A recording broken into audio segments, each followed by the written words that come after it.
নতুন মাসের জন্য ফাইনালি গাইস 10 লাখ টাকার ফার্নিচার একবারে নিয়ে নিলাম। আমার বিয়ের জন্য না? হুম নিচে ভাগো কত ভাগো কম দৌড়া আছে কোনো আর বিয়ে হইব। ভাগো সামনে টেকছো ও নতুন বছর আসছে, তাই নতুন কিছু শক্ত কিছু নিতে আসছেন। তো আগামীতে কিছু দিবেন নাকি আমাদেরকে? আমরা বিনোদন নিতাম, মানে আগামীতে কিছু দিবেন। ওই একজনও তো বলতেছেন উনি বুঝবে না, ওনার বয়স হয় নাই। এখন আপনাদের তো অনেক বয়স হয়েছে, আপনারা তো ছোটবেলার থেকে অনেক পাইকে গেছেন, অনেক কিছু জানেন আর অনেক কিছু দেখাইছেন। এখন আগামীতে 2025 সালেও দেখানোর কোনো চিন্তাধারা আছে নাকি? এই কারণে নতুন বছরে আসছেন নতুন কিছু কেনাকাটা করার জন্য নাকি?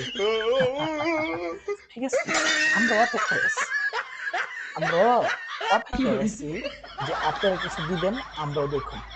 আমগো তো পকেটের এমবি টাকাটা তো হচ্ছে আমাদের। এমবি কিনুন, মোবাইল কিনুন আর দেখুন আপনাদের। এই জন্য আপনাদেরকে দেখে দেখে আমরা বিনোদন নেব। বিনোদনের সার্কেস হচ্ছেন আপনারা। 2 দিন পর পর একটা নাটক।